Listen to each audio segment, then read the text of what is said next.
आपको यह देखकर आश्चर्य हुआ कि उसका हाथ झील को छू गया। झील की सभी छोटी मछलियां एक साथ आ गईं।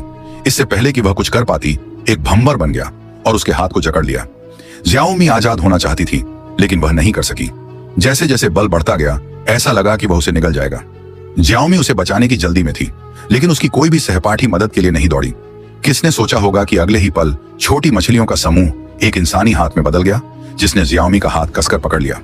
ज्याओमी ने घबराहट की शक्ति का इस्तेमाल करके उसे पानी से बाहर निकाला, लेकिन जिसकी किसी को उम्मीद नहीं थी वह यह था कि किनारे पर मछलियों का समूह एक सुंदर छोटी बच्ची में बदल गया और उस बच्ची को बार बार धन्यवाद दिया। यह ज्याओमी का स्पर्श ही था जिसने उसे श्राप से मुक्त होने में मदद की। ऐसा कहते ही वह सुनहरे पाउडर में बदल गई और आकाश में उड़ गई। ज्याओमी ने ज्याओमी की प्रतिक्रिया का इंतजार नहीं किया।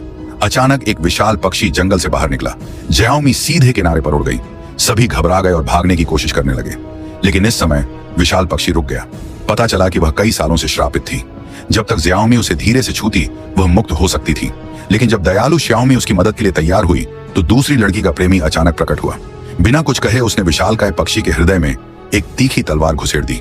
उसने सोचा कि उसने अपनी प्रेमिका को बचा लिया है, लेकिन अपनी प्रेमिका के एक जोरदार थप्पड़ के बदले में अपने प्रेमी की अज्ञानता के कारण विशालकाय पक्षी ने पुनर्जन्म का अवसर खो दिया।